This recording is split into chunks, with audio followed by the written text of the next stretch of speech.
New historicism. Origin of the word historicism comes from history. The central belief is history is the key to understanding literature. इससे पहले कि हम new historicism को पढ़ें, हमें historicism का पता होना चाहिए और हिस्टोरिसिज्म जो वर्ड है वो आया है हिस्ट्री से। इसका मतलब ये है कि लिटरेचर को अंडरस्टैंड करने के लिए हमें हिस्ट्री का पता होना चाहिए। A literary work can be fully understood only by studying the historical conditions in which it was produced. एक लिटरेरी वर्क को हम पूरे तरीके से तभी ही समझ सकते हैं या पढ़ सकते हैं जब हमें उस वर्क को प्रोड्यूस करने के लिए जो हिस्टोरिकल कंडीशंस थी उनके बारे में पता हो। Historicism begins with the simple belief literature is the product of its age. जो लिटरेचर है वो अपने जिस एज में प्रोड्यूस हुआ है, जैसे एलिजाबेथन एज, रोमांटिक एज, तो अगस्तन एज, तो जो एज है, जो वक्त है, उस वक्त का प्रोडक्ट होता है literature. Every literary work reflects the politics, the religion, the economy, the customs, the beliefs, the social conditions of the period in which it was written.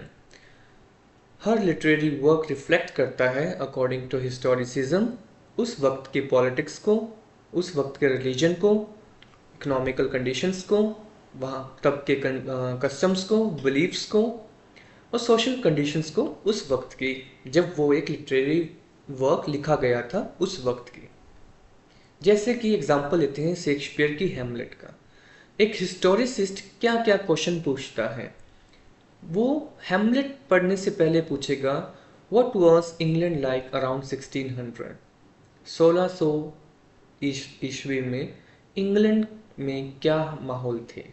What did people believe about kings, लोग kings के बारे में क्या सोच रखते थे। What was the role of religion, religion का क्या रोल था। What political fears existed, political fears, डर क्या एग्जिस्ट करते थे उस वक्त। What ideas about revenge were common, revenge के रिलेटेड क्या लोगों के बिलीफ थे, क्या उनके ओपिनियन थे। The assumption is if you understand Elizabethan England you will better understand Hamlet। अगर आप एलिजाबेथन इंग्लैंड को अच्छे से समझते हैं तो आप हैमलेट को भी अच्छे से समझ पाएंगे। What does the historicist critic do? एक हिस्टोरिसिस्ट क्रिटिक का क्या काम होता है।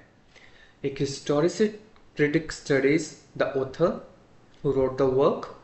एक हिस्टोरिसिस्ट क्रिटिक स्टडी करता है ऑथर की जिसने किताब लिखी है, और साथ में हिस्टोरिकल पीरियड की भी स्टडी करता है, जैसे कि व्हाट पॉलिटिकल इवेंट्स अकर्ड, कौन कौन से पॉलिटिकल इवेंट्स उस वक्त हुए। उसके साथ वो सोसाइटी को भी स्टडी करता है कि उस वक्त कौन कौन से कस्टम्स, रीति रिवाज एग्जिस्ट करते थे। The religion, what beliefs shaped people, उस वक्त जब वो किताब लिखी गई, लिटरेरी वर्क क्रिएट किया गया, उस वक्त लोगों को रिलीजन के प्रति उनकी क्या भावनाएं थी। The economy, what class system existed, क्या क्लास सिस्टम था, क्या इकोनॉमिक कंडीशंस थी। End of course the culture, the values, what values were accepted, और कल्चर के बारे में उस वक्त के क्या वैल्यूज थी जो लोगों को मंजूर थी या नामंजूर थी। ये सब एक हिस्टोरिसिस्ट क्रिटिक करता है। Then the critic uses this historical knowledge to interpret the literary work. फिर क्रिटिक ये सारी हिस्टोरिकल नॉलेज को यूज करता है इंटरप्रेट करने के लिए लिटरेरी वर्क को। एग्जाम्पल लेते हैं शेक्सपियर की। To understand Macbeth a historicist studies King James one. Macbeth को अच्छे से समझने के लिए हिस्टोरिसिस्ट क्या करेगा, किंग जेम्स वन के बारे में पढ़ाई करेगा, स्टडी करेगा। विच क्राफ्ट के रिलेटेड लोगों के क्या बिलीव्स थे उसके बारे में पढ़ाई करेगा। The divine right of Kings, जो डिवाइन राइट है किंग्स का, उसके बारे में भी वो नॉलेज गेन करेगा। And the gun powder plot के बारे में 1605 में जो हुआ था उसके बारे में वो स्टडी करेगा। These historical context eliminate the place themes and political concerns.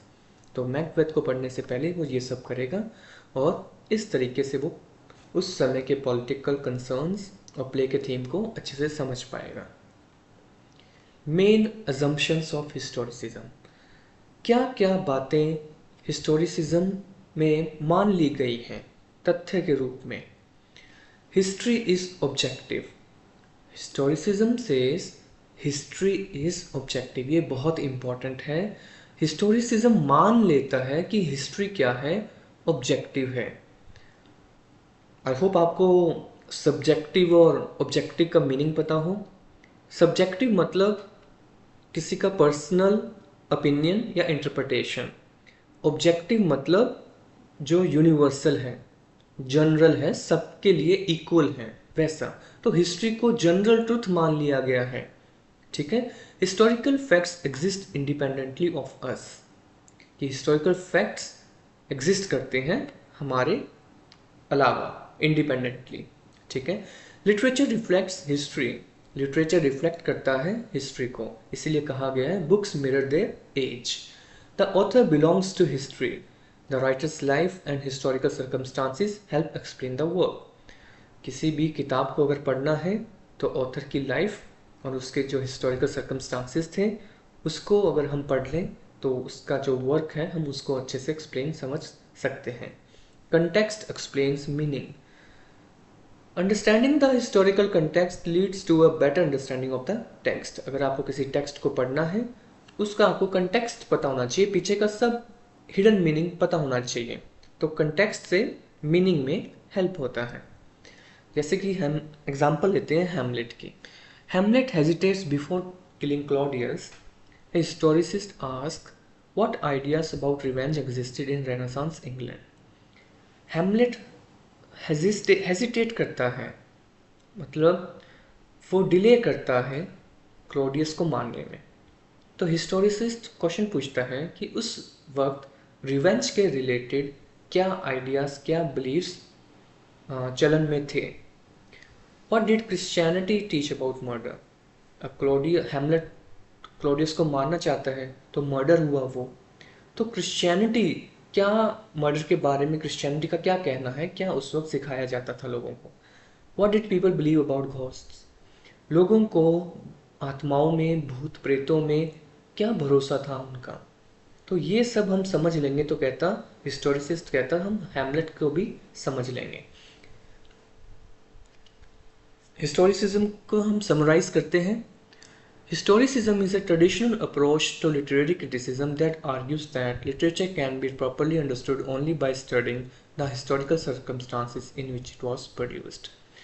Historicism का मानना ये है कि लिटरेचर को हम प्रॉपरली तभी ही समझ सकते हैं जब हम जिस वक्त वो टेक्स्ट लिखा गया था, लिटरेरी वर्क लिखा गया था, उस वक्त के हिस्टोरिकल सर्कमस्टांसेस को हम अगर जान लें।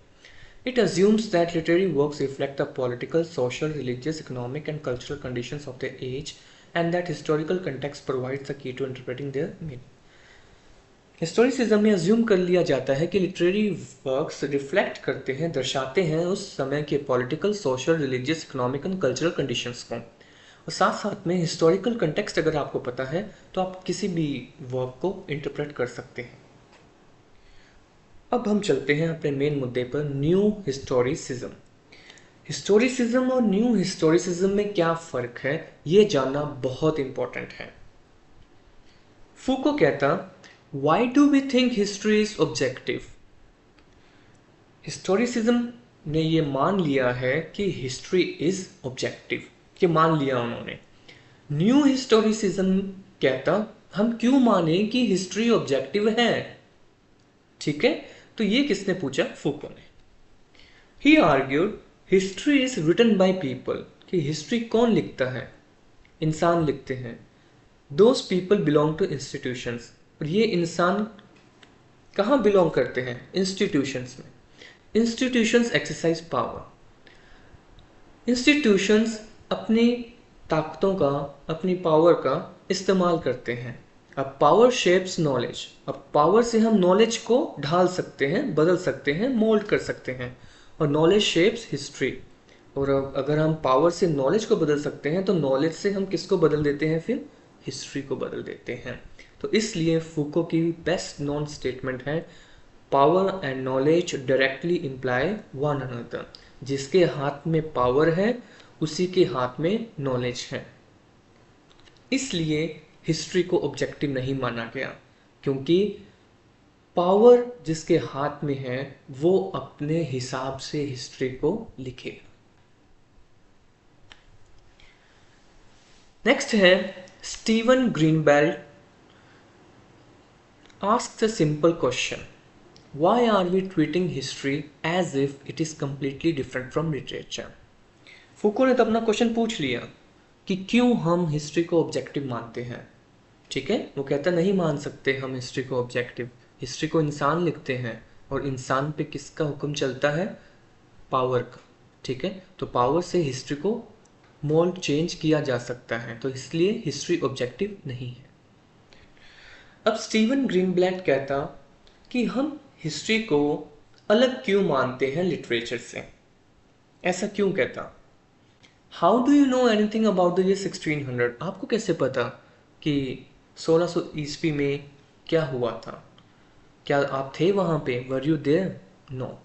सो हाउ डू यू नो, आपको कैसे पता, थ्रू लेटर्स, लेटर्स के थ्रू, डायरीज के थ्रू, कोर्ट रिकॉर्ड्स के थ्रू, ट्रैवल जर्नल्स के through, laws, newspapers and chronicles के थ्रू ही आपको पता चलता है कि 1600 ईस्वी में क्या हुआ था। These are all texts. अब ग्रीनबेल्ट कहता कि ये जो सारी चीज़ें हैं, letters, diaries, court records, travel journals, laws, newspapers and chronicles, ये सब क्या है, टेक्स्ट्स हैं। टेक्स्ट मतलब anything that communicates meaning and can be interpreted. कोई भी चीज़ जो मीनिंग कम्युनिकेट करती है, साथ में उसको हम क्या कर सकते हैं, इंटरप्रेट कर सकते हैं। ये बहुत इंपॉर्टेंट वर्ड है यहाँ पे कि टेक्स्ट जो होते हैं वो एक मीनिंग प्रोड्यूस करते हैं और उनको हर इंसान अपने हिसाब से इंटरप्रेट कर सकता है। ठीक है, तो कोई एक चीज़ जो किसी के लिए कुछ है वो किसी और आदमी के लिए अलग मतलब रखती है, तो ये इंटरप्रेट वर्ड यहाँ पे बहुत इंपॉर्टेंट है।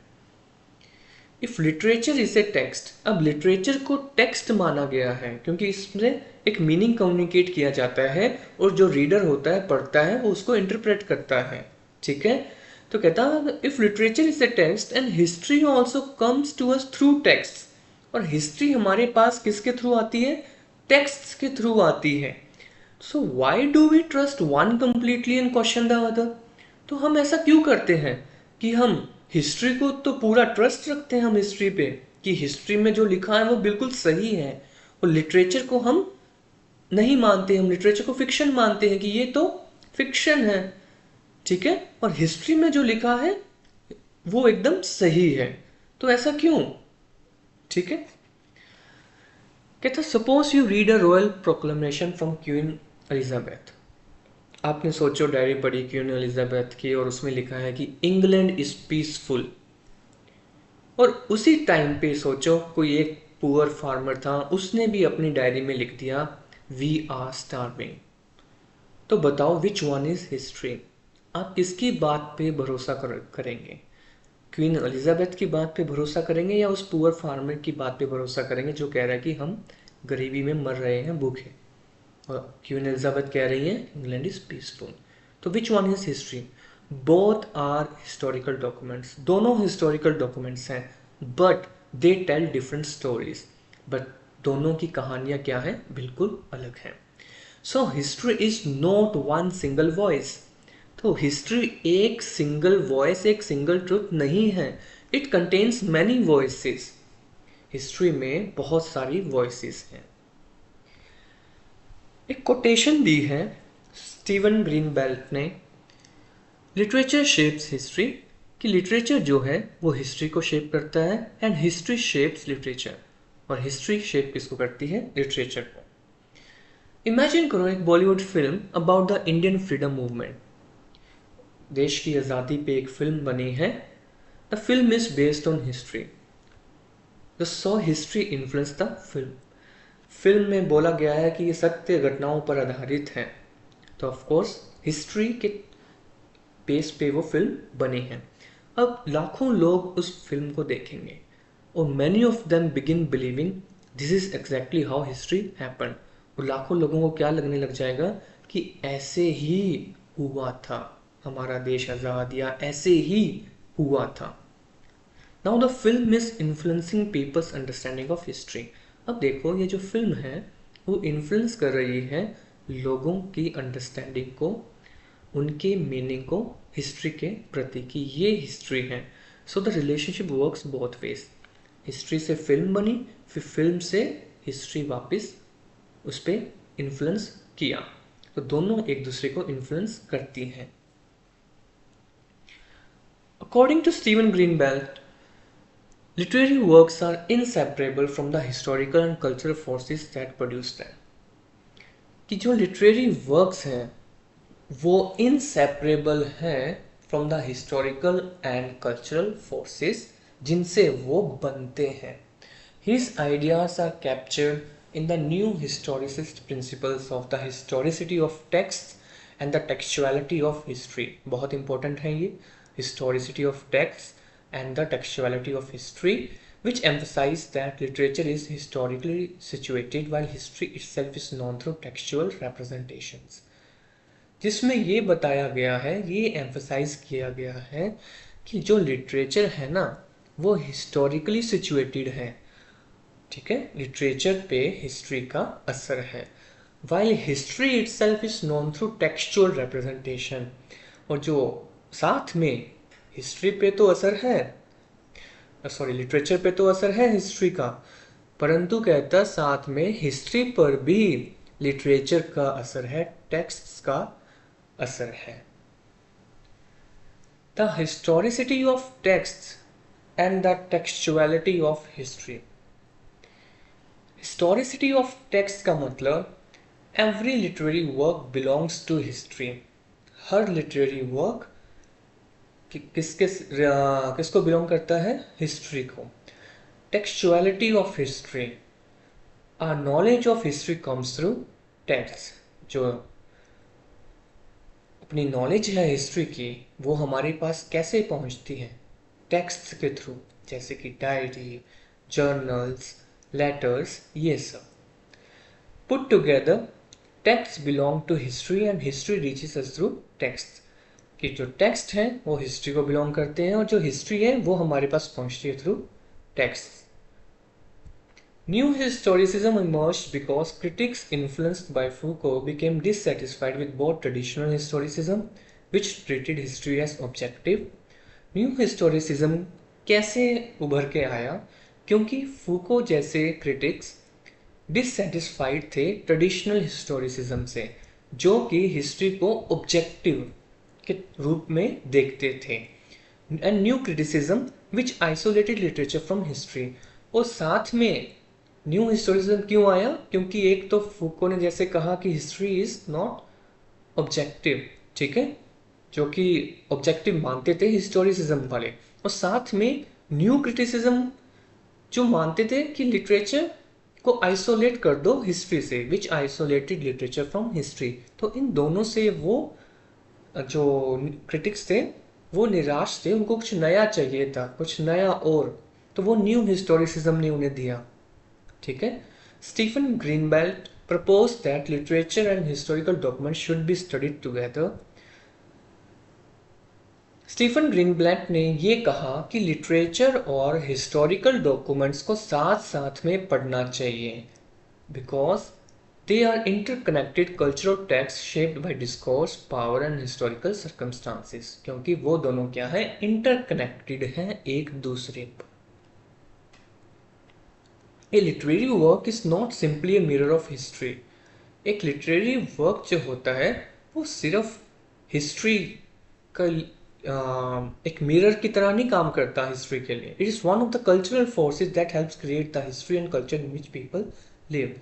एक literary work is not simply a mirror of history, ये एक कल्चरल फोर्स है जो क्रिएट करती है हिस्ट्री को और कल्चर को भी जिसमें वो इंसान रह रहा है। स्टीवन ग्रीनबेल्ट बहुत इंपॉर्टेंट लाइन है, there is no escape from contingency. No text, no author, no reader, no critic exist outside history. ना कोई टेक्स्ट, ना कोई ऑथर, ना कोई रीडर, ना कोई क्रिटिक एग्जिस्ट करता है हिस्ट्री के बाहर। मतलब हर चीज हिस्ट्री के अंडर है। Everyone is shaped by the historical and cultural circumstances, चाहे वो इंसान हो, ऑथर हो, टेक्स्ट हो, रीडर हो, क्रिटिक हो, सब पे किसका असर है? हिस्टोरिकल एंड कल्चरल सर्कमस्टांसिस का। जिसका ये जो हिस्टोरिकल और जो कल्चरल सर्कमस्टांसिस हैं, इन दोनों का मतलब क्या है? Contingency.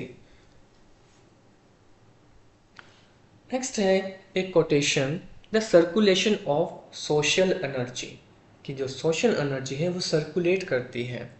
Ideas, beliefs, values and power circulate through literature, religion, politics, theatre, law, education and each influences the others. Greenblatt कहता कि एक सोशल एनर्जी सर्कुलेट करती है। कैसे करती है वो?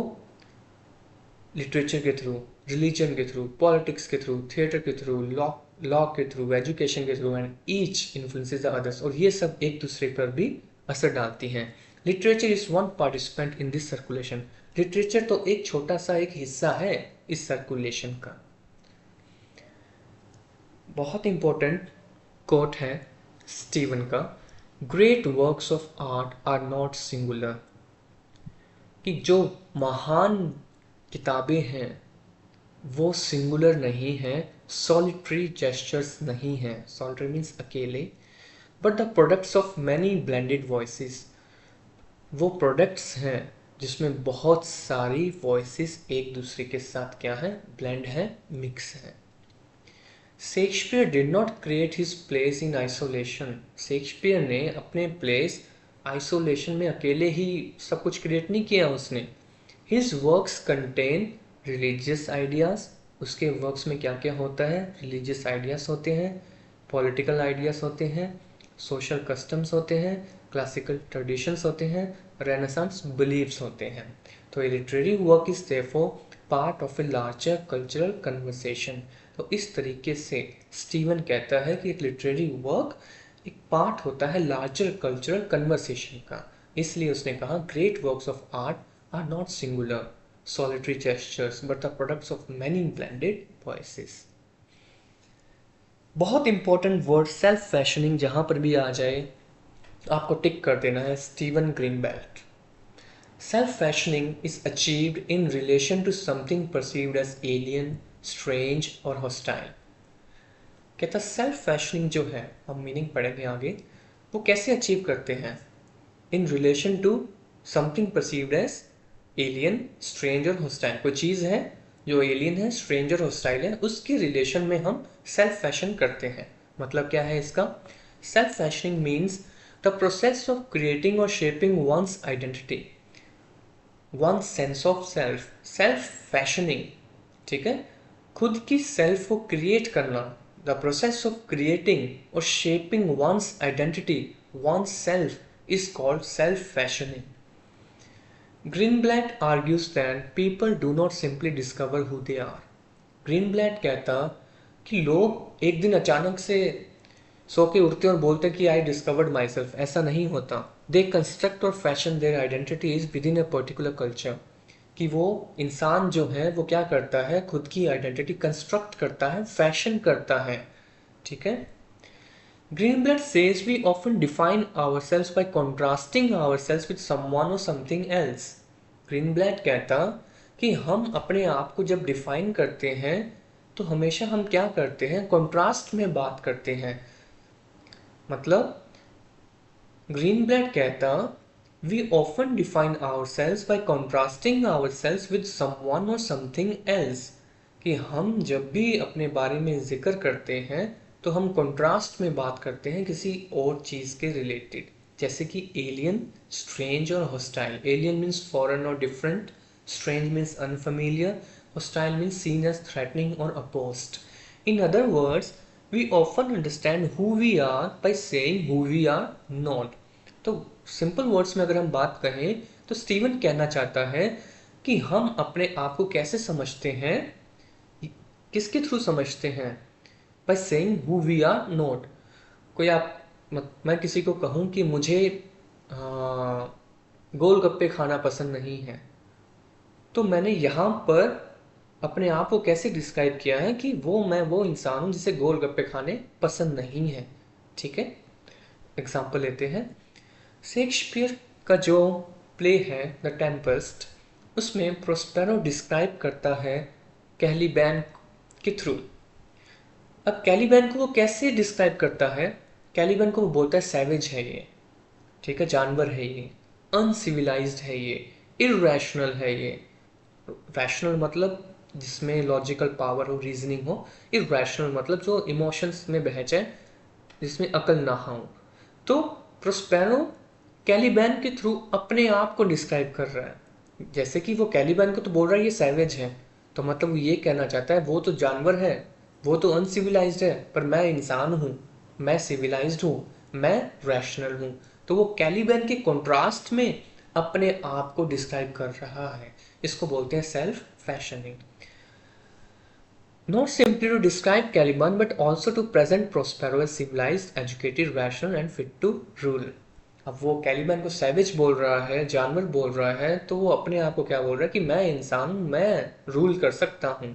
प्रोस्पेरोस identity depends on the contrast with Caliban. Prospero की जो आइडेंटिटी है वो डिपेंड करती है किस पे?